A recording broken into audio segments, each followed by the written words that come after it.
والعاقبة للمتقين، والصلاة والسلام على من كان نبيا وآدم بين الماء والدين. أما بعد، فقد قال الله تبارك وتعالى في القرآن المجيد والفرقان الحميد: فأعوذ بالله من الشيطان الرجيم، بسم الله الرحمن الرحيم. فلما بلغ معه السعي قال يا بني إني أرى في المنام أني أذبحك فانظر ماذا ترى.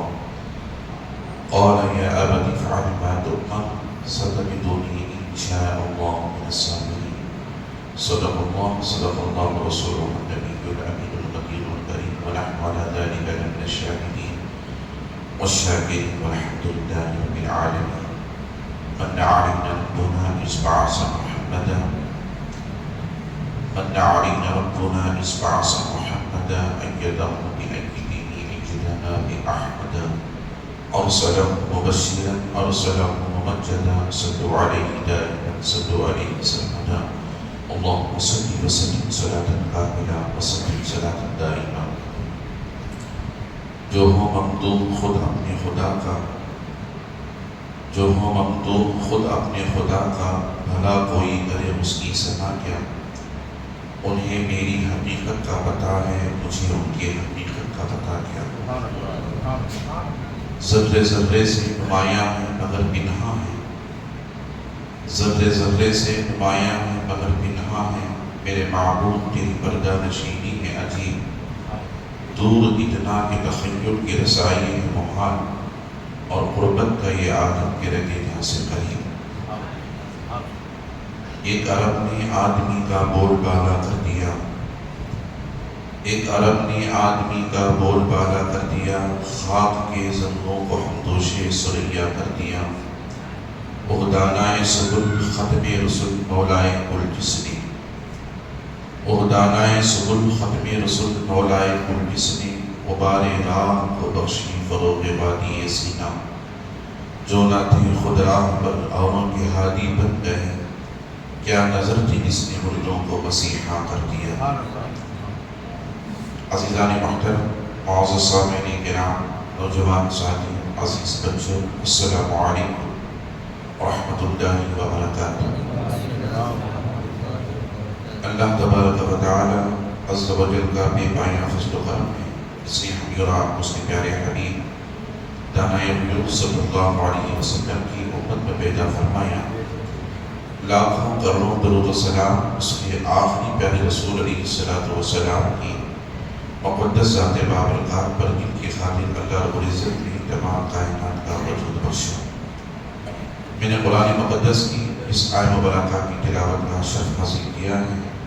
اسے موضوع سخن بنانے سے قبل آئین مراب مل کر سب سے پہلے مقدر راک مکی سراج الصالحین انیس العارفین رحمت للعالمین مکے کے سردار، مدنی کے تاجدار، دائی حلیمہ کے پیارے، بے سہاروں کے سہارے، نبی محترم، رسول مکرم، نور مجسم، آفتاب رسالت، ماہتاب نبوت، کونین کی زینت، غم گسار امت، صاحب جود و عطا، غریبوں کے آقا و مولا، حضور سید عالم احمد مجتبی جناب محمد رسول اللہ صلی اللہ تعالی علیہ وسلم کی مقدس ذات بابرکات کی بارگاہ میں عقیدتاً، محبتاً، تحفتاً ہدیہ درود شریف پیش فرمائیں. پڑھیں اللہم صلی علی سیدنا محمد وعلی آل سیدنا محمد مبارک وسلم. صلاۃ و سلام علیک یا رسول اللہ. نبی اور آل نبی کی بارگاہ میں ایک مرتبہ محبت انداز صلی اللہ علیہ نبی امی وآلہ صلی اللہ علیہ وسلم. صلاۃ و سلام علیک یا نبی اللہ. رسول اور آل رسول کی بارگاہ میں ایک مرتبہ بابا سے بلند اللہم صلی علی سیدنا محمد عادل الجود والکرم وعلی آلہ الکرام واصحابہ العظام اجمعین وبارک وسلم ابدا. لی خمسۃ اطفی بہا حر الوباء الحاتمہ المصطفى والمرتضى وابن والفاطمہ. فسهل یا الہی کل صعب بحرمت سید الابرار سید. اللہ تبارک و تعالی عز و جل کا بے پایہ فضل و کرم ہے، اس نے ہمیں اور آپ اس کے پیارے حبیب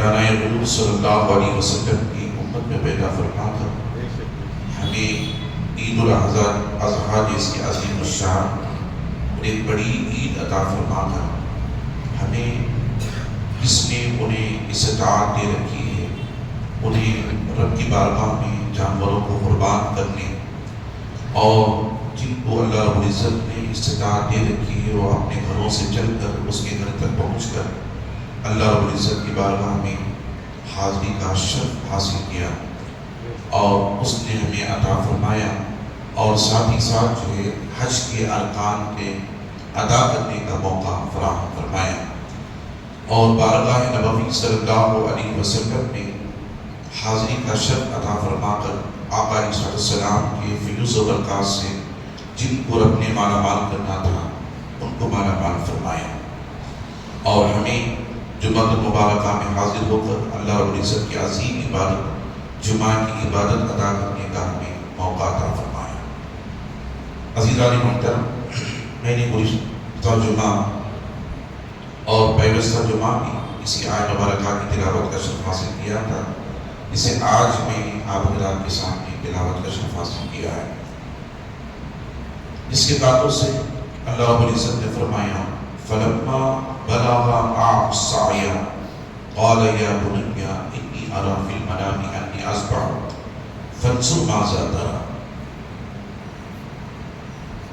حضرت ابراہیم علیہ السلام کے شہزادے اور اکلوتے بیٹے حضرت سیدنا اسماعیل ذبیح اللہ علیہ نبی علیہ السلام جب چلنے پھرنے کے قابل ہو گئے تو حضرت ابراہیم علیہ السلام نے انہیں بنا کی وادی میں لے گئے، اور لے جانے کے بعد جو خواب دیکھا تھا اس خواب کو ظاہر کیا، اے میرے فرزند، اے میرے بیٹے، میں نے خواب دیکھا ہے کہ میں تمہیں ذبح کر رہا ہوں، فانظر ماذا ترى، بتاؤ تمہاری اس میں رائے کیا ہے۔ تو اس بیٹے نے، فرما بردار بیٹے نے جواب دیا، قال یا ابت افعل ما تؤمر ستجدنی ان شاء اللہ من الصابرین۔ اے ابا حضور، جس بات کا آپ کو حکم ملا ہے، جو آپ کرنا چاہتے ہیں، اگر مجھے ذبح کرنا چاہتے ہیں، آپ نے خواب میں دیکھا ہے تو اس کام کو ضرور پورا کیجئے، مکمل کیجئے، انشاءاللہ آپ کے بیٹے کو آپ صبر کرتا ہوا پائیں گے۔ عزیزان محترم، یہ اللہ رب العزت نے حضرت ابراہیم علیہ السلام کو حکم صادر فرمایا تھا ایک خواب کے ذریعے سے۔ خواب نبیوں کا جو خواب ہوتا ہے وہ وحی الہی ہوتا ہے، عام خواب کی طرح، امت کے خواب کی طرح نبی کا خواب نہیں ہوتا، بلکہ نبی کا خواب عام کی وحی الہی ہوتا ہے۔ جیسا کہ میں نے آپ حضرات کے سامنے کل جو عید الاضحیٰ کے موقع پر ایک واقعہ بیان کیا تھا بخاری شریف کا، بخاری شریف میں امام بخاری علیہ رحمۃ اللہ نے ایک واقعہ آقا علیہ السلام کی زندگی کے حیات کا کوٹ فرمایا ہے، درج فرمایا ہے، جس میں یہ واقعہ بیان کرتے ہوئے فرماتے ہیں آقا علیہ السلام نے عشاء کی نماز جماعت کے ساتھ ادا فرمائی۔ صحابہ اکرام نے آقا علیہ السلام کے پیچھے عشاء کی نماز جماعت کے ساتھ ادا کی۔ پھر اس کے بعد اللہ کے نبی علیہ السلام رات میں لیٹ گئے، سو گئے۔ پھر رات میں آقا علیہ السلام تہجد کے لیے اٹھے، پھر اسی حال میں جو عشاء کے لیے حضور نے وضو بنایا تھا، عشاء کی نماز آقا علیہ السلام نے صحابہ اکرام کو لے کر جماعت کے ساتھ ادا فرمائی تھی۔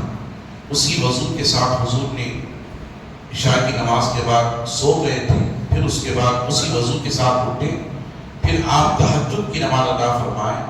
تہجد کی نماز کے بعد پھر رات میں آپ نے فطر کی نماز ادا فرمائی، پہلے فطر کی نماز کے بعد تہجد کی نماز ادا کی، پھر فجر کی سنت ادا کر کے پھر اسی وضو سے آقا علیہ السلام نے فجر کی جماعت فرض کی قائم فرمائیں۔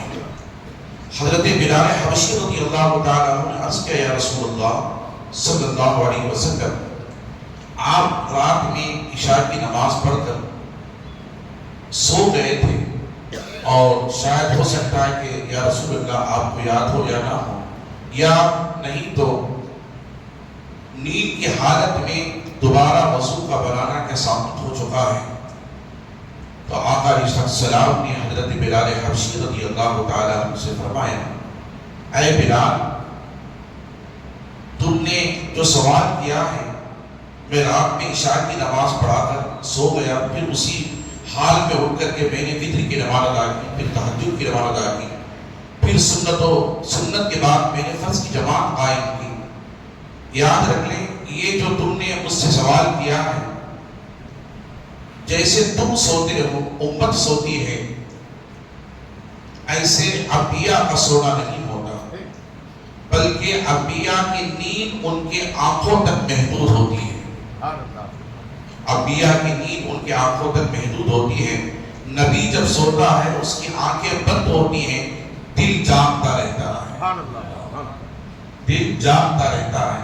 اب یہاں سے ایک سبق ہمیں ملتا ہے اور اس بات پر ہمیں توجہ بھی دینی چاہیے، توجہ بھی کرنی چاہیے کہ آقا علیہ السلام کی شان مقدسہ، ذات مقدسہ، جسے دیکھ کر کے ہمیں پتہ چلتا ہے کہ نبی کے سونے کے نیند کے برابر ہم نہیں ہو سکے۔ آقا علیہ السلام کی نیند کے برابر، ان کے سونے کے برابر ہم نہیں ہو سکے، تو حضور کی ذات کے برابر کہاں سے ہو سکتے ہیں؟ یہ شان ہے مصطفیٰ جان رحمت صلی اللہ علیہ وسلم کی۔ تو میں عرض یہ کر رہا تھا عزیزان محترم، قرآن مقدس میں اللہ رب العزت نے فرمایا فَلَمَّا بَلَغَ مَعَهُ السَّعْيَ قَالَ يَا بُنَيَّ إِنِّي أَرَىٰ فِي الْمَنَامِ أَنِّي أَذْبَحُكَ فَانظُرْ مَاذَا تَرَىٰ قَالَ يَا أَبَتِ افْعَلْ مَا تُؤْمَرُ سَتَجِدُونِي إِن شَاءَ اللَّهُ مِنَ الصَّابِرِينَ۔ ابراہیم علیہ السلام نے بیٹے سے اپنے خواب کو ظاہر کیا تو فرما بردار بیٹے نے جواب دیا، ابا حضور، آپ کو جس بات کا حکم ملا ہے پورا کیجیے، آپ کے بیٹے کو آپ صبر کرتا ہوا پائیں گے۔ فلما اسلم وتلہ للجبین، پھر حضرت ابراہیم علیہ السلام نے اس بیٹے کو زمین کے بل پچھاڑا، پھر ہاتھ میں چھری لی، ذبح کرنے کے لیے گلے پر چھری رکھا۔ فلما اسلم وتلہ للجبین، زمین پر پچھاڑ کر کے گلے پر چھری رکھی، گلے پر چھری رکھنے کے بعد چھری کو چلانا شروع کیا، مگر چھری نے گلا نہیں کاٹا۔ یہ منظر سارا فلک دیکھ رہا تھا، فرشتے حیرت میں تھے اور اللہ کی بارگاہ میں عرض کر رہے تھے، مولا ہم کیا منظر دیکھ رہے ہیں اور کس واقعے کو ہم ملاحظہ کر رہے ہیں؟ یا اللہ، تیرے ایک حکم پر تیرے خلیل نے زمین پر، وہ بھی اپنے اکلوتے بیٹے 86 برس کے پیدا کیے جانے کے بعد، 86 برس کے عمر کے ہونے کے بعد جو تو نے انہیں اولاد عطا کی تھی، وہ بھی کیسی اولاد؟ اللہ غنی۔ حضرت ابراہیم علیہ السلام نے حضرت حاجرہ سے نکاح کر کے یہ دعا کی تھی، ربی حب لی من الصالحین، اے اللہ تو مجھے صالح اولاد عطا فرما۔ تو ایک نکاح کا ایک مقصد یہ بھی ہوتا ہے، نکاح صرف جنسی تسکین کے لیے نہیں کیا جاتا، بلکہ نکاح اللہ رب العزت کی رضا اور اس کے آپ محبوب علیہ السلام کی خوشنودی کی خاطر، صالح اولاد کو حاصل کرنے کے خاطر کیا جاتا ہے۔ نکاح ایک صالح اولاد کو حاصل کرنے کی خاطر کیا جاتا ہے، جیسا کہ اس واقعے سے ہمیں سبق ملتا ہے۔ حضرت ابراہیم علیہ السلام نے نکاح کرنے کے بعد یہ دعا کی تھی، ربی حب لی من الصالحین، اے اللہ تو مجھے صالح اولاد عطا فرما۔ صالح اولاد سے ہمیں کیا حاصل ہوتا ہے؟ نیک اولاد سے انسان کو دنیا میں کیا ملتا ہے؟ ہم یہ کہتے ہیں کہ انسان کی دنیا سے جانے کے بعد قبر میں اسے کوئی چیز کام نہیں آتی، انسان کی دنیا سے جانے کے بعد قبر میں اسے کوئی چیز کام نہیں آتی، نہ اس کے لیے تلاوت کام آتی ہے، نہ ایصال ثواب کام آتا ہے، نہ فاتحہ درود کام آتا ہے، نہ اس کی نیکیاں اسے دنیا میں بھیجنے کے بعد اسے پہنچتی ہیں، نہ کام آتی ہیں۔ عزیزان محترم، حدیث پاک میں آتا ہے، اللہ کے پیارے حبیب علیہ السلام ارشاد فرماتے ہیں، توجہ سے سنیں، اللہ کے حبیب فرماتے ہیں انسان کے دنیا سے جانے کے بعد 3 چیزیں اسے قبر میں کام آتی ہیں۔ یاد رکھنے، ذہن میں رکھنے، اچھی طرح ذہن میں بٹھانے کی کوشش کریں۔ جو لوگ یہ کہتے ہیں انسان کے جانے کے بعد قبر میں کوئی چیز اسے کام نہیں آتی، یاد رکھنے، ذہن میں بٹھانے کی کوشش کریں۔ اللہ کے حبیب علیہ السلام نے فرمایا انسان کے دنیا سے جانے کے بعد 3 چیزیں قبر میں اس کے کام آتی ہیں۔ یاد رکھ لیں، ہم کسی کہنے والے کے امتی نہیں ہیں، ہم اس رسول اعظم کے امتی ہیں جن کو اللہ نے تمام کائنات کا خالق، تمام کائنات کا مالک و مختار بنا کر کے بھیجا۔ وہ خالق و مالک ہے، رب کائنات، اور مصطفیٰ مختار و مالک ہے۔ عزیزان محترم، اللہ کے حبیب نے فرمایا انسان کی دنیا سے جانے کے بعد قبر میں 3 چیزیں کام آتی ہیں۔ وہ کون سی 3 چیزیں ہیں قبر میں کام آنے والی؟ پہلی وہ چیز حضور فرماتے ہیں جو بندہ دنیا میں رہ کر تقوی اختیار کرتا ہے، پرہیزگاری اختیار کرتا ہے، اللہ اس کے حبیب علیہ السلام کے احکامات پر عمل کرتا ہے اور پیارے آقا علیہ السلام کے سنتوں پر چلتا ہے، دین اسلام کی روش کو اختیار کرتا ہے، شریعت مطہرہ کا پابند ہو جاتا ہے، صوم و صلات کا پابند ہو جاتا ہے، اور اللہ کے حبیب علیہ السلام کے قال اللہ و قال رسول صلی اللہ علیہ وسلم پر زندگی بسر کرتا ہے، تو اللہ تبارک و تعالی عز و جل قال اللہ و قال رسول صلی اللہ علیہ وسلم پر زندگی بسر کرنے کی وجہ سے اللہ تعالیٰ قبر میں اس کی جو نیکیاں اس نے دنیا میں انجام دی تھی اس کے ذریعے سے قبر میں بندے کو آرام و راحت عطا فرماتا ہے۔ پہلی یہ چیز، خود کی نیکیاں، جس نے دنیا کے اندر 5 وقت کی نماز ادا کی تھی، اللہ نے استطاعت دی حج ادا کیا، اللہ نے استطاعت دی قربانی دی، اللہ نے استطاعت دی اور عمرہ ادا کیا، اللہ نے استطاعت دی مال کی زکات ادا کی، ماں باپ کی خوب خدمت کی، بڑوں کا ادب کیا، بزرگوں کا احترام کیا، بچوں سے شفقت و پیار کیا، اور مسجدوں کو آباد کیا، نیکیوں کو انجام دیا، یتیموں کے ساتھ، بیواؤں کے ساتھ ہمدردی کرتا تھا۔ یہ جو نیکیاں ہیں، یہ نیکیاں حضور فرماتے ہیں بندے کو قبر میں کام آتی ہیں۔ پھر دوسری وہ چیز حضور فرماتے ہیں اس کا وہ عمل جو خود کا اسے کام آیا، دوسرا وہ جس کے پاس دولت تھی، ثروت تھی، اللہ نے مال سے نوازا تھا، اور اس مال کو اس نے دنیا کے اندر دینی راہ میں چھوڑ کر گیا۔ مدرسے کے لیے اس نے اپنا پیسہ صرف کیا اور مدرسہ بنایا، مسجد بنائی، یتیم خانہ بنایا، اور لوگوں کے لیے زمین وقف کی، پیسہ چھوڑا تاکہ اس کے ذریعے سے غریبوں کی، یتیموں کی، بیواؤں کی مدد ہو سکے، جسے ہم بیت المال کہتے ہیں۔ یہ بیت المال آقا علیہ السلام کے دور حیات سے چلا رہا ہے۔ حضور علیہ السلام فرماتے ہیں کہ جس نے اپنا مال اللہ کے رسول کی راہ میں چھوڑ کر گیا اور جب تک وہ صرف ہوتا رہے گا دنیا کے اندر، حضور فرماتے ہیں اللہ تعالیٰ اس مال کے کا جو صرف ہوتا رہتا دنیا میں، وہ نیکیاں بھی قبر میں اللہ تعالیٰ اسے عطا فرماتا ہے، اور وہ بھی قبر کے اندر آرام اور راحت کا ذریعہ بنتی ہے۔ اور تیسری چیز حضور فرماتے ہیں اس نے ایسی اولاد کو چھوڑا، اس نے ایسی اولاد کو چھوڑا جس کے دل کے اندر اللہ کا خوف ہے، نبی کی محبت ہے، انبیاء سے، صحابہ سے، اہل بیت سے، اولیاء سے تعلق ہے، نسبت ہے، اور نمازوں کی پابند ہے۔ اس کی اولاد، مرنے والے کی ایک باپ کی اولاد جو اس نے دنیا میں چھوڑ کر گیا، نیک ہے، متقی ہے، پرہیزگار ہے۔ ایک بیٹا آ کر مسجد میں فجر کی نماز پڑھتا ہے، توجہ سے سنیں، ماں باپ کی دنیا میں قبر میں جانے کے بعد بیٹا آ کر مسجد میں فجر کی نماز پڑھتا ہے، ظہر کی نماز پڑھتا ہے، عصر کی نماز پڑھتا ہے، مغرب کی نماز پڑھتا ہے، عشاء کی نماز پڑھتا ہے، پھر تہجد میں اٹھتا تہجد پڑھتا ہے، پھر رمضان کا مہینہ آتا روزے رکھتا ہے، پھر اللہ نے اسے استطاعت دی تو حج کرتا ہے، زکات دیتا ہے، قربانیاں دیتا ہے، اور اس کے ذریعے سے غریبوں کے یتیموں کی مدد کرتا ہے، تو حضور فرماتے جو جو نیک عمل کرتا ہے اللہ تعالیٰ بیٹے کے ہر نیک عمل کا بدلہ قبر میں اللہ ماں باپ کو عطا فرماتے ہیں۔ کہتے سبحان اللہ۔ تو عزیزان محترم، پتہ یہ چلا انسان کی دنیا سے جانے کے بعد بھی قبر کے اندر اللہ تعالیٰ دنیا سے آرام و راحت فرماتا رہتا ہے۔ جو نیکیاں فاتحہ درود کے ذریعے سے، سلام کے ذریعے سے، چہل خانی کے ذریعے سے اور برسی کے ذریعے سے اور نیکیوں کی ذریعے سے جو کچھ انہیں پہنچایا جاتا ہے قبر میں، وہ آرام و راحت کا ذریعہ بنتی ہیں۔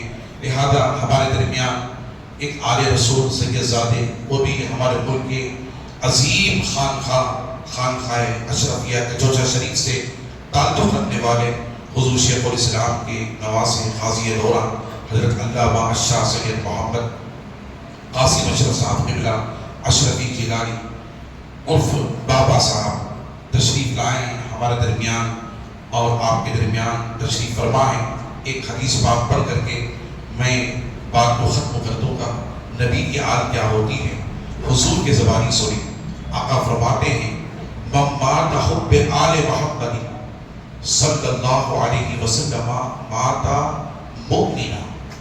حضور فرماتے ہیں جو میری اہل بیت کی محبت میں مرا، اللہ اسے دنیا سے ایسے ہی نہیں اٹھاتا۔ اللہ تعالیٰ جب اسے دنیا سے فوت کرتا، اسے موت دیتا ہے، تو اللہ اسے ایمان کی موت عطا فرماتا ہے۔ کہتے سبحان اللہ۔ نبی کی آل سے محبت کرنے والے کو اللہ تعالیٰ ایمان کی موت سے مشرف فرماتا ہے۔ پھر حضور فرماتے ہیں ماتا حب آل محمد صلی اللہ علیہ وسلم ماتا شہیدہ، جو میری آل کی محبت میں مرا، ان کا ساتھ دیتا تھا، ان کی صحبت میں رہتا تھا، ان سے محبت کرتا تھا، ان سے عقیدت رکھتا تھا، میری آل سے نسبت رکھتا تھا، میرے آقا ارشاد فرماتے ہیں جب وہ مرتا ہے تو اللہ تعالیٰ اسے شہید کا مرتبہ عطا فرماتا ہے۔ کل قیامت میں اللہ تعالیٰ اسے شہیدوں کے زمرے میں اٹھائے گا۔ یہ فضیلتیں ہیں، اور اس کے برعکس بھی حدیثیں ہیں جو اہل بیت کی توہین کرتے ہیں۔ وقت نہیں ہے، گزرے والا کو بھی آپ حضرات کے درمیان تھوڑی دیر خطاب کرنا ہے۔ اللہ تعالیٰ مجھے اور آپ مجھے نیکی کی توفیق عطا فرمائے، اور ہمارے اور آپ کے درمیان حضور والا تشریف فرمائے۔ اللہ کا شکر کہ اللہ تعالیٰ نے اس کے نبی کی اولاد کو ہمارے درمیان بھیجا۔ ہزاروں کلومیٹر دور سے جا کر چل کر مکے مدینے کو صحابہ کرام، تابعین، تبع تابعین حسنین کریمین کی زیارت کرتے تھے، اہل بیت کی زیارت کرتے تھے، مگر اللہ کا شکر اس کا احسان کہ نبی کے اولاد کو خود اللہ نے ہمارے درمیان بھیجا ہے، تو ہم اس کا شکر ادا کرتے ہیں۔ وآخر دعوانا الحمدللہ رب العالمین۔ اب حضور والا کی قربت سے بھی جائیں۔